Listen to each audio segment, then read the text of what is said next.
Good morning, my dear students. Today I have come to you with a class on simple joining. Joining two or more simple sentences into a single simple sentence. Let us enter into the class. We know that in English grammar or in any other language, joining is an important thing because two sentences, two phrases, two words are often joined because of the combination of ideas or things, persons, etc. And now our present concern is how to join two or more simple sentences into one or single simple sentence. প্রিয় ছাত্রছাত্রীরা, আজকে আমাদের ক্লাসের বিষয় হচ্ছে simple সেন্টেন্সে joining, অর্থাৎ কেমনভাবে আমরা দুটো বা তার বেশি সিম্পল সেন্টেন্সকে একটা সিম্পল সেন্টেন্সে জয়েন করব সেটা আমরা এই ক্লাসে দেখব। আজকের ক্লাসটা এটা ইন্ট্রোডাক্টরি ক্লাস নয়, তবে এটা কিন্তু একটা প্র্যাকটিস ক্লাস। যারা আমার ইউটিউব চ্যানেলে আগের ভিডিও বা সিম্পল সেন্টেন্সে জয়েনিংয়ের ভিডিও দেখেনি, তারা জয়গুরু স্টাডি চ্যানেল এই ইউটিউব চ্যানেলে গিয়ে এই সংক্রান্ত ভিডিও দেখে নেবে। অনির্ভার কাকে বলে?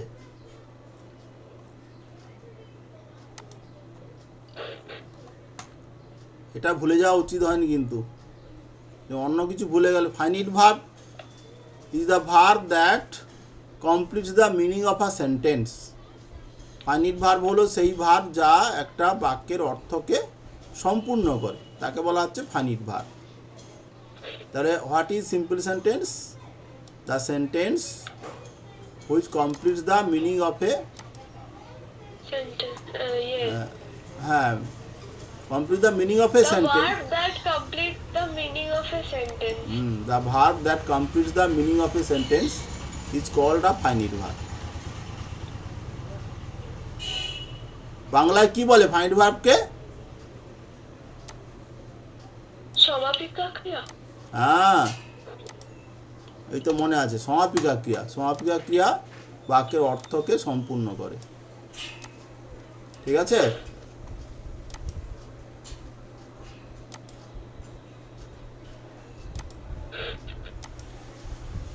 এবার তোমার জয়েনিংগুলো দেখো। প্রথম প্রশ্নটা কি ছিল?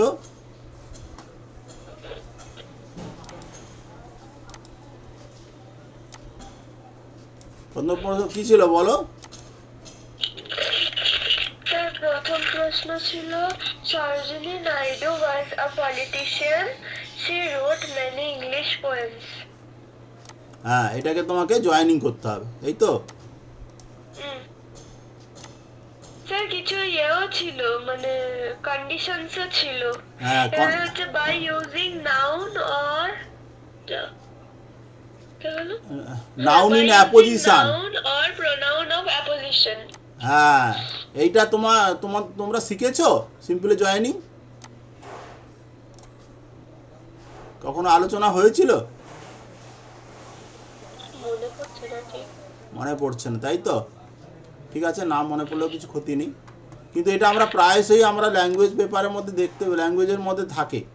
তাহলে প্রথম এই যে Sarojini Naidu was a politician, she wrote many English poems, এইটা আমাদের প্রশ্ন ছিল। তুমি লিখেছো Sarojini Naidu being a politician wrote many English poems. এটা এইভাবে হবে না, এটা হবে Sarojini Naidu comma a politician wrote many English poem, এটা উত্তর হবে। এটা এই যে বিইং দিয়ে তুমি জয়েনিং করার চেষ্টা করেছো, এটা হবে না। এই বিইং দিয়ে এরকম জয়েনিং হতে পারে না। বিইং কথাটা পার্টিসিপল। এটা উত্তর হবে কি? সরোজিনী নাইডু কমা Sarojini Naidu comma a politician. লেখো। হ্যাঁ লিখছি স্যার। হ্যাঁ, Sarojini Naidu a politician রোট many poems. এরকম টেক্সট বই দেখো না, এরকম বাক্য রয়েছে যেগুলো কমা কমা দিয়ে আছে, একে একে বলে নাউন ইন অ্যাপোজিশন, সমস্থানীয় পদ বাংলায় বলা হয়ে থাকে এটাকে। ঠিক আছে, বাংলায় এটাকে বলা হয় সমস্থানীয় পদ। এরকম প্রায় দেখি, দত্তা এ স্টুডেন্ট অফ কেই কার্মেল, ইজ ভেরি পাংচুয়াল। তাহলে দত্তা কমা এ স্টুডেন্ট অফ কেই কার্মেল, এইটা হয়ে গেল আমাদের অ্যাপোজিশন ব্যবহার করে সিম্পলে জয়েনিং। বোঝা গেল কথাটা? Next question, he will come back soon, it will not be long. He will come back soon, it will not be long, অর্থাৎ দীর্ঘ সময় হবে না। আচ্ছা, এখানে কোশ্চেনের মধ্যে একটা ভুল থেকে গেছে কেন, সেটা হচ্ছে এই সুন কথাটা এখানে দেওয়ার প্রশ্ন থাকার কোনো দরকার ছিল না, এটাই কারণ ওটাই হবে adverb. He will come back soon, come back, it will not be long. তুমি এটা কিছু করেছো? এটা করতে পারো না। হ্যাঁ, এটা হবে, হ্যাঁ হ্যাঁ হ্যাঁ হ্যাঁ ঠিক আছে। হি উইল কাম ব্যাক সুন, এই সুনটা আমি দিয়ে ফেলেছি উত্তরের মধ্যে, এটাই হচ্ছে আনসার হবে আমাদের। দেখো সুন কথাটা মানে শীঘ্র, দিস ইজ অ্যান অ্যাডভার্ব, এবং এটাকে আমরা এখানে ব্যবহার করছি। ঠিক আছে, আবির আদর্শ শুনতে পাচ্ছ? তোমরা মাইক্রোফোনটা খুলছো না কেন? তোমরা কত দূর এগিয়েছো? 4-5-6টা হয়েছে? আচ্ছা ঠিক আছে, দেখো এখন এখানে অংশগ্রহণ করো, হয়ে যাবে। 3 নম্বর কোশ্চেন, 3 নম্বর কোশ্চেনটা হচ্ছে হি has dues, he must pay them. এটা ইনফিনিটিভ দিয়ে জয়েনিং করতে হবে। হ্যাঁ, ইনফিনিটিভ জানো তো? ইনফিনিটিভ জানো তো? আমরা ইনফিনিটিভ হচ্ছে ভার্বের টু যুক্ত রূপ। আমরা প্রায়শই আমাদের ইংলিশ ল্যাঙ্গুয়েজের মধ্যে টু প্লাস ভার্ব এই ফর্মটা দেখতে পাই, that is called infinitive. He has dues, তার মানে টাকা দেওয়ার আছে। এটা ডিউজ বান কি লেখা আছে? DUES। দত্ত তুমি ভুল করেছো, DUWS লিখেছো, দিস ইজ নট কারেক্ট। হ্যাঁ, DWS ডিউজ মানে হচ্ছে তোমার শিশির বিন্দু, আর আমি এগুলো যে DUES, ডিউজ মানে কিছু বাকি রয়েছে যেটা দিতে হবে। হ্যাঁ, he had dues to pay, এটা আনসার হবে এটা, হি হ্যাজ ডিউজ টু পে। কেমন দেখো, অল্প কথায় টু পে কথাটা বলে দিলেই জয়েনিংটা কমপ্লিট হয়ে যাচ্ছে। হি হ্যাজ ডিউজ টু পে, তার শোধ করার যোগ্য মানে টাকা, মানে ঋণ রয়েছে, সেটাকে ডিউজ বলে আর কি, যেটা দিতে হবে আমাদেরকে। যে হ্যাঁ বলে না মাইনে কি ডিউ আছে, এরকম। হি হ্যাজ ডিউজ টু পে। ঠিক আছে, এই টু পে হলো ইনফিনিটিভ, যেটা আমরা এই সিম্পলে জয়েনের ক্ষেত্রে ব্যবহার করে থাকি, এবং সেটা আমরা করলাম। ধরো অনুরূপ একটা আমি উদাহরণ দিচ্ছি তোমাদের বোঝানোর জন্য জিনিসটা। স্লাইড টাচ দিয়ে দেওয়া হচ্ছে। ধরো I went to market. I went to market. I wanted to buy a pen. I went to market. I wanted to buy a pen. এই দুটো বাক্য রয়েছে, আমাদেরকে একটা সিঙ্গেল সেন্টেন্সে জয়েন করতে হবে। কেমন দাঁড়াবে? কেউ আন্দাজ করে করার চেষ্টা করো তো। ইংলিশ মিডিয়াম পড়ো, জেনারেল নলেজ আছেই তোমাদের, এরকম ল্যাঙ্গুয়েজ সেন্স তোমাদের। বলো বলো, আমি না Adarsh. I went to market, I went to market, full stop. I wanted to buy a pen, I wanted to buy a pen. Good, কে বলেছো? আমি না Adarsh. I went to market to buy a pen. এখানে কি দেখতে পাচ্ছ? Already two বাইটা করাই আছে। আমার কাজ হলো অ্যাডিশনাল পার্টটা বা অতিরিক্ত ওয়ান্টেডটাকে সরিয়ে দেওয়া। দেখো এগুলোর জন্য মহা কিছু নলেজ লাগে না, জাস্ট কমন সেন্স হলেই হয়ে যায়, ল্যাঙ্গুয়েজ সেন্স হলেই হয়ে যায়। আই ওয়েন্ট টু মার্কেট, আমি বাজারে গিয়েছিলাম, I wanted to buy a pen, তাহলে একসাথে করলে I went to market to buy a pen. ঠিক আছে, এই যে ইনফিনিটিভ টু বাই ব্যবহার করা হলো। ঠিক আছে, এবারে question number 4, the work was finished, the workers return home by using absolute phrase. Absolute ফ্রেজটা একটু কঠিন, হয়তো তোমাদের মনে হয় শেখানো হয়নি, হ্যাঁ, না হলে আমি পরে ওটাই করবো। এটা দেখো, এটা খুব ইন্টারেস্টিং, দারুণ একটা পদ্ধতি যেখানে আমরা অ্যাবসোলিউট ফ্রেজ কেমনভাবে ব্যবহার করতে পারি। তোমরা কি করার চেষ্টা করছো দেখি। The work was finished, the workers return home, কাজটা সম্পন্ন হয়েছিল, ওয়ার্কার্সরা তারা বাড়ি ফিরে গিয়েছিল। The work was finished and the workers return home. এ খুব সুন্দর একটা আদর্শ ভুল করেছে, কারণ তোমাকে বলা হয়েছিল সিম্পল সেন্টেন্স করো, কিন্তু সিম্পল সেন্টেন্স না কহে কম্পাউন্ড সেন্টেন্স হয়ে গেছে। তাহলে সেই জন্য আমাদের ক্লাসের শুরুতে আমরা সিম্পল সেন্টেন্স কাকে বলে আলোচনা করেছিলাম। আবির আদর্শ, তোমরা সিম্পল সেন্টেন্স কাকে বলে এইটার উত্তরটা দেওয়ার চেষ্টা করো তো একবার, আগে রিপিট করে দিচ্ছি, তোমরা মনে হয় মন দিয়ে শোনোনি। এটা উই শুড নো দ্যাট, না ভুলভাল বলছো, ফাইনিট ভার্ব থাকবে। Simple sentence is that type of sentence which has only one finite verb in it. যে সেন্টেন্সের মধ্যে একটি ফাইনিট ভার্ব আছে সেই সেন্টেন্সকে বলা হচ্ছে simple sentence. The sentence which contains only one finite verb is called a simple sentence. তাহলে আমরা এই যে সিম্পল সেন্টেন্স করব তখন একাধিক ফাইনিট ভার্ব থাকবেই না। দি ওয়ার্ক ওয়াজ ফিনিশড, এই বাক্যটাতে and the workers return home, এই বাক্যটাতে দুটো কিন্তু ফাইনিট ভার্ব থেকে গেছে।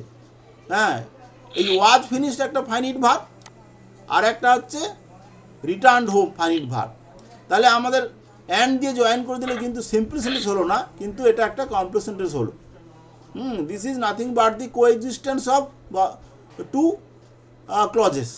দুটো ক্লজকে যুক্ত করে দিলাম, মানে কম্পাউন্ড সেন্টেন্স হলো, এটা কমপ্লেক্স হলো না। সেক্ষেত্রে আমরা কি করব, একটা দারুণ পদ্ধতি, এই পদ্ধতি কিন্তু মানে ব্যবহার করা খুব দরকার, কিন্তু অধিকাংশ স্টুডেন্টই এর ব্যবহারটা জানে না। সেই জন্য এটা আমরা একটু আলোচনা সামান্য ছোট করে আলোচনা করে দেবো, পরে আলোচনা করা যাবে। তাহলে আমরা কীভাবে জয়েনিংটা করব না, এটা হচ্ছে দি work having been finished, the work having, তোমরা লেখো having been finished,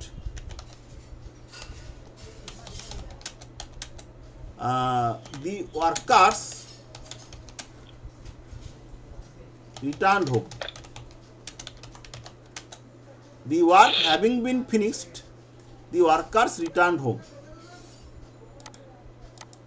এই অ্যাবসলিউট ফ্রেজ জিনিসটা সামথিং নতুন হতে পারে তোমাদের কাছে, কিন্তু সেটা আমি আরও একটা দুটো বাক্য আছে দেখো এই এই এই এক্সারসাইজের মধ্যেই, সেটা আমি তোমাদেরকে একটু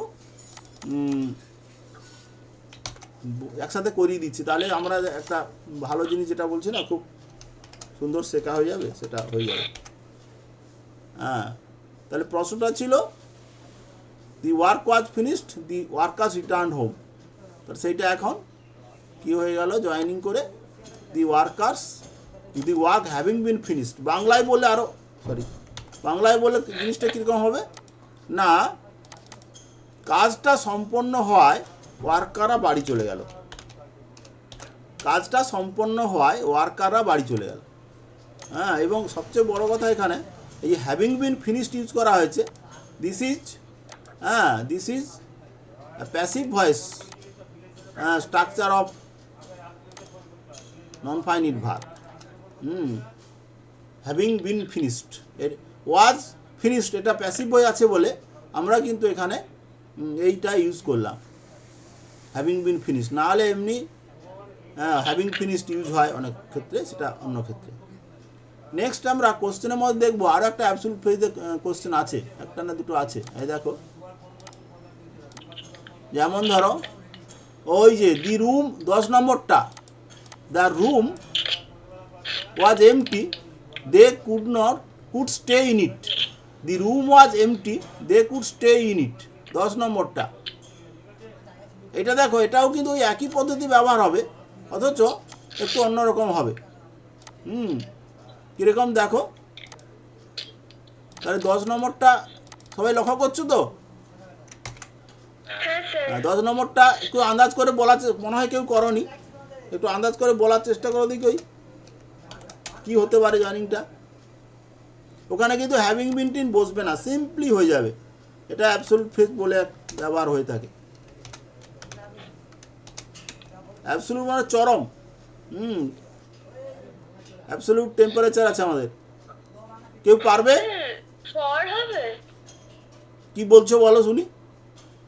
The room was empty for staying in it. The room was MT for staying in হচ্ছে, কিন্তু জয়নিংটা ওইভাবে হলে মিনিংটাও কিছুটা বদলে যাচ্ছে। হ্যাঁ, ওটা অন্য একটা পদ্ধতিতে হচ্ছে। তুমি মানে যেহেতু ওই বাক্যটার স্ট্রাকচারটা একটু আলাদা আছে দুটো বাক্য, ওটা হবে না। The room being empty, the room being empty এইভাবে হবে। The room being empty they could stay in it. The room being empty, রুমটা খালি হয়,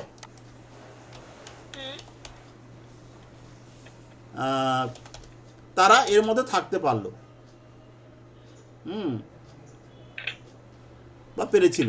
দে রুম বিং এমটি, এই দি রুম বিং এমটি, এই যে ফ্রেজটা তৈরি হয়েছে, such type of phrase is called absolute phrase. হ্যাঁ, আগের বাক্য এরকম, the work having been finished, this is the absolute phrase. লিখে নাও উত্তরটা, পরে আবার বুঝবে। অ্যাকচুয়ালি যখন দুটো বাক্যের সাবজেক্ট আলাদা হয় তখন এই পদ্ধতিটা অ্যাপ্লাই হয়। দেখো, the room was empty they could not stay in it, এই দ্য রুম ওয়াজ এমটি, এখানে দ্য রুমটা সাবজেক্ট, পরের বাক্যে they could stay in it, এখানে দেটা সাবজেক্ট। এরকম যখনই দেখবে দুটো বাক্যের সাবজেক্ট আলাদা আছে তখনই তোমরা এই অ্যাবসলিউট ফ্রেজ ব্যবহার করবে। এটি হচ্ছে গোপন সূত্র। এবং সবচেয়ে বড় কথা কি, আমি আজ পর্যন্ত কোনো বইতে এই যে পদ্ধতিটা আমি বললাম, এইটা কিন্তু লেখা দেখিনি কখনো। কখন আমরা অ্যাবসলিউট ব্যবহার করব,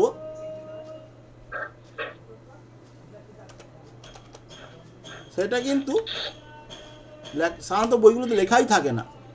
এটা হচ্ছে সবচেয়ে দুঃখের কথা। ঠিক আছে, আর একটা লাস্টটা করে দিচ্ছি, 11 নম্বরটা দেখো। 11 নম্বর বাক্যটাও রয়েছে ওই একই পদ্ধতি। এটা অজান্তেই এই প্রশ্নটার মধ্যে একটা এইটার প্রাধান্য হয়ে গেছে, খুব ভালো হয়েছে এটা। হ্যাঁ, আমাদের পক্ষে ভালো হয়েছে। কিছু বলছো? The house was burn, he had to live in a rented house. এখানে একটা ইন কথাটা পড়েনি, প্রশ্নে মনে হচ্ছে ইনটা দেওয়া নেই। ইন আ রেন্টেড হাউস, তার বাড়িটা পুড়ে গেছিল, তাকে একটা ভাড়া বাড়িতে থাকতে হয়েছিল। এটা আনসার হবে ওই এর মতো, ওই 4 নম্বরের মতো, দি ওয়ার্ক ওয়াজ ফিনিশডের মতো। হিজ হাউস, এটা বিং বার্ন করলে হয় অথবা হ্যাভিং বিন বার্ন করলেও হবে। হ্যাভিং বিন বার্ন অথবা বিং বার্ন, শুধু being burn, the house being burn, অথবা having been burn. He had to live in a rented house, তার বাড়িটি পুড়ে যাওয়ায় তাকে একটা রেন্টেড হাউসে অর্থাৎ ভাড়া বাড়িতে থাকতে হয়েছিল। ঠিক আছে, আমরা 11টা জয়নিং ছিল, তার মধ্যে এই 3টেই অ্যাবসলিউট ফ্রেজ ছিল, এটা করে দিলাম। তারপরে দেখো, লিখতে পেরেছো, পারছো? The house, his house having been burned অথবা being burned, he had to live in a rented house.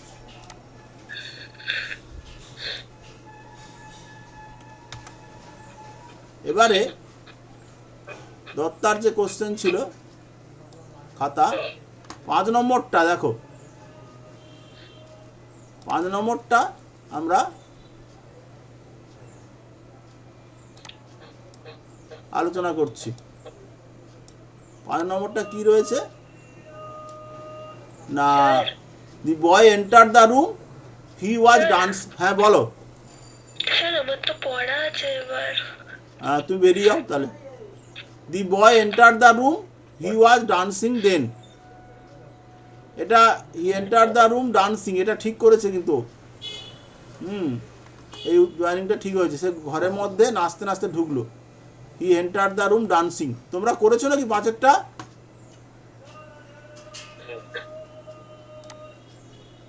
আবির আদর্শ করেছো?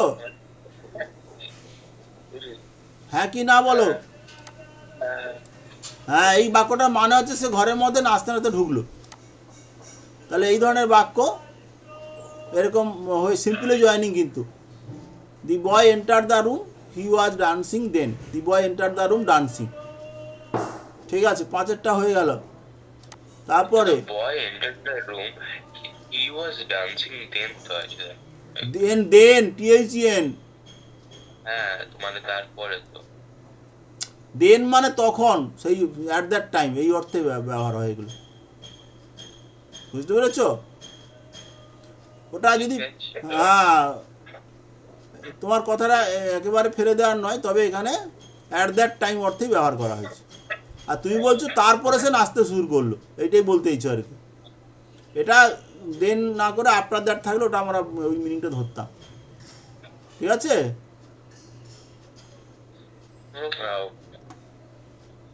হ্যাঁ, আর ওইরকম থাকলে হতো after entering the room, the boy was dancing, এরকম তখন বলতে হতো আর কি। আচ্ছা, 6-এরটা দেখো, হি rode his name on the stone. Name কথাটা নেই। হি রোড হিজ নেম কথাটা দিয়ে নাও প্রশ্নের মধ্যে।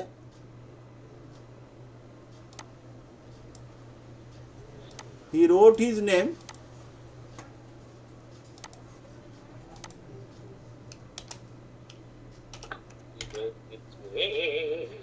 NAME নেম, নাম।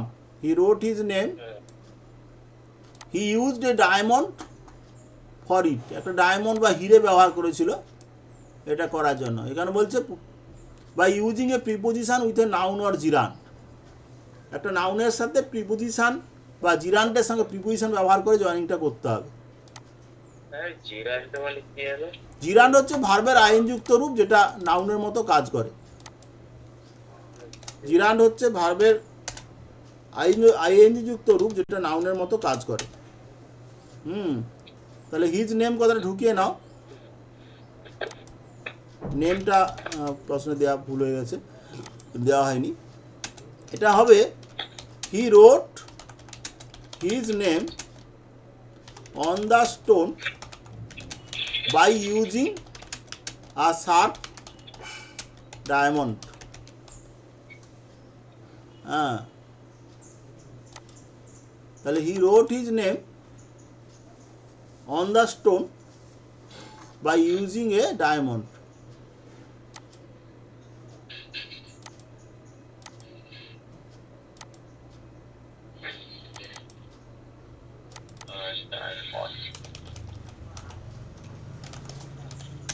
He wrote his name on the stone by using a diamond. এই যে by using a sharp diamond, এই বাই ইউজিংটা হলো absolute, sorry, by using gerund, এটা জিরান্ট ব্যবহার হয়ে গেছে। প্রিপোজিশন হচ্ছে বাই, আর ইউজিংটা হচ্ছে তার আগে, তারপরে জিরান্ট ব্যবহার করেছে। জিরান্ট হচ্ছে ভার্বের আইনযুক্ত রূপ, এটা নাউনের মতো কাজ করে। নাহলে আমরা এমনি ভার্বের আগে, এরকম নর্মাল ভার্বের আগে আমরা বাই ব্যবহার করতে পারবো না, কারণ বাই এটা প্রিপোজিশন, যেটা কি না নাউনের আগেই বসতে পারে। সেই শর্ত মেনে আমরা এই কাজটা করছি। ঠিক আছে? উত্তরটা লেখা হয়েছে he wrote his name on the stone by using a sharp diamond. He wrote his name on the stone by using a sharp diamond. হয়েছে?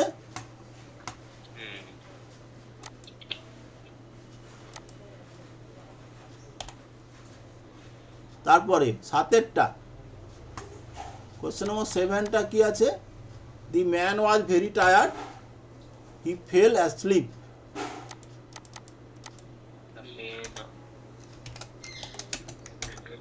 দি man was very tired, he fell asleep. এটা কেউ পেরেছো না কি করতে?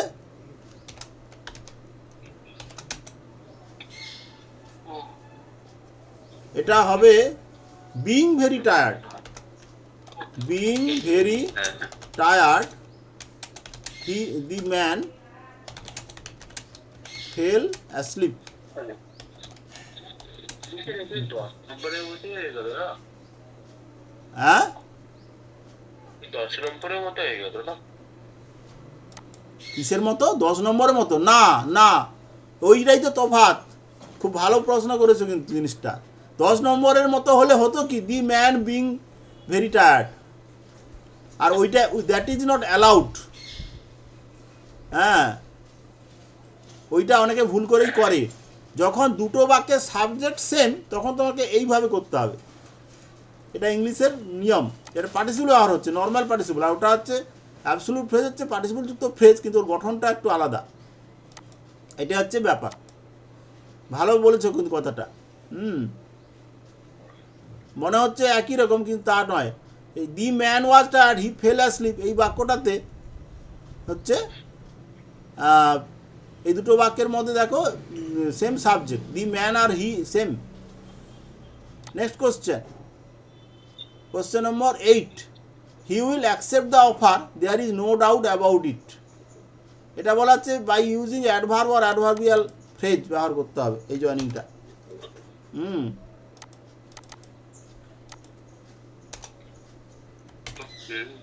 হি will accept the offer, হ্যাঁ, there is no doubt about it.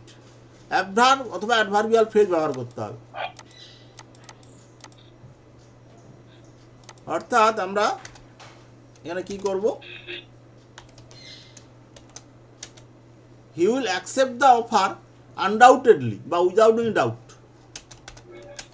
He will accept the offer without any doubt, অথবা এক কথায় বললে অ্যাডভার্ব দিয়ে করলে আনডাউটেডলি।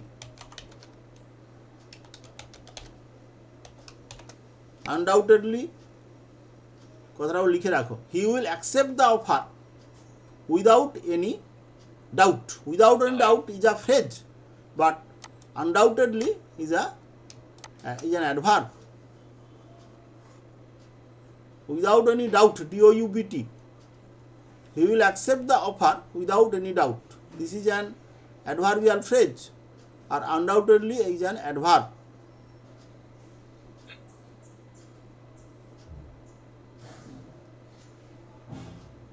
ঠিক আছে, লিখতে পারছো তো? এবারে 9 নম্বর কোশ্চেনটা। 9 নম্বর কোশ্চেনটা রয়েছে, আই স এ ডগ ইট ওয়াজ ইল। এটা সিম্পল একটা সেন্টেন্স। কি হবে?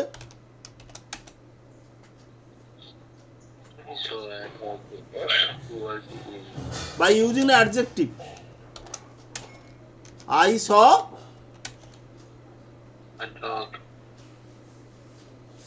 an ill dog. I saw an ill dog. এটা খুব ইন্টারেস্টিং আছে। এ ডগ আছে, কিন্তু যখন ইল ঢুকে যাচ্ছে সঙ্গে সঙ্গে কিন্তু এখানে অ্যান ইল ডগ হয়ে যাচ্ছে। I saw an ill dog. কত সহজ দুটো বাক্য, কেমনভাবে জয়েনিং করা হচ্ছে দেখো। I saw an ill dog. ঠিক আছে, 9-10 তো আগেই আমরা করিয়ে দিয়েছি। অ্যাবসলিউট ফ্রেজ জয়েনিং করে। আজকের ক্লাসটা তোমাদের কাছে একটু ভারী মনে হচ্ছে হয়তো, কিন্তু ভারী কিছুই নয়। তোমরা ইংলিশ মিডিয়ামে পড়ো, তোমাদের কাছে এরকম বাক্য জলভাত, কিন্তু গ্রামাটিক্যালি তোমরা ঠিক বোঝো না। যে কীভাবে কি হয় সেইটা বুঝে নেওয়ার একটা ইন্ট্রোডাক্টরি ক্লাস বলো আর প্র্যাকটিস ক্লাস বলো আমি করলাম। সিম্পল সেন্টেন্সের জয়েনিং আলাদা আলাদা করে নিয়ম ধরে করানো হবে পরে সেটা আমি একটু হিন্টস দিয়ে রাখলাম। তবে এই 6-7টা পদ্ধতি আছে, এই পদ্ধতিগুলো এখানে কিন্তু ওই প্যাকেটে উল্লেখ করা আছে, এটা আমি একটা বানিয়েছিলাম, সেটা তোমাদেরকে একটু দেখিয়ে নিলাম যে কেমনভাবে দেখো সিম্পল সেন্টেন্সে জয়েন করতে পারি। এবং এই কিছু কিছু পদ্ধতি আছে, পার্টিসিপল ব্যবহার করা, ইনফিনিটিভ ব্যবহার করা, জিরান্ট ব্যবহার করা, আর হচ্ছে কি না তোমার এমনি অ্যাডজেক্টিভ ব্যবহার করে করতে পারি, অ্যাডভার্ব ব্যবহার করে করতে পারি, হ্যাঁ, বা অ্যাডভার্ব ফ্রেজ ব্যবহার করে করতে পারি। এগুলো হচ্ছে সিম্পল জয়েনিংয়ের পদ্ধতি। জয়েনিং সিম্পল মোটেই নয়, কিন্তু বাক্যকে সিম্পল মনে হয়। মানে এই প্রসঙ্গে আমি একটা কথা বলি যে সহজ সরল করে কোনো কিছু বোঝানো কাউকে, হ্যাঁ, বা নিজে বুঝতে পারাও একটা কিন্তু স্কিল। হ্যাঁ, all of us cannot make others understand something easily. আমরা আমাদের মতো করে বুঝি, হ্যাঁ, কিন্তু অন্যকে বোঝাতে গেলে যে দক্ষতাটা চাই সেটা কিন্তু অনেক সময় আমাদের ভেতরে সেটা থাকে না। অর্থাৎ সহজ সরল করে লেখাও কিন্তু একটা স্কিল। এবং এটা আমার কথা নয়, এটা আমাদের ইংলিশ ল্যাঙ্গুয়েজ বা লিটারেচারে একজন মানে লেখক আছেন, দুজন লেখক আছেন, তাদের নাম হচ্ছে অ্যাডিসন অ্যান্ড স্টিল। তারা কিন্তু এত সহজ করে লেখেন, এবং সেই লেখাগুলো, হ্যাঁ, যারা বড় বড় ক্রিটিকরা করেন তারা কিন্তু বলছে যে এদের লেখা কেউ যদি ভালো করে পড়ে তাহলে কি হবে না, তারা ইংলিশ ল্যাঙ্গুয়েজটাকে খুব সুন্দরভাবে মানে শিখতে পারবে। সহজ সরল লেখা মানুষের সহজেই মনে থাকে, এবং এটা খুব একটা ভালো জিনিস। এই হচ্ছে ব্যাপারটা আর কি। যা কিন্তু সিম্পল সেন্টেন্স লেখা কিন্তু সহজ নয়, তার কিছু নিয়ম জানতে হয় বিশেষ করে। সে তুলনায় ক্লজ জয়েনিং কিন্তু সোজা। তোমরা এখন এই ক্লাসটা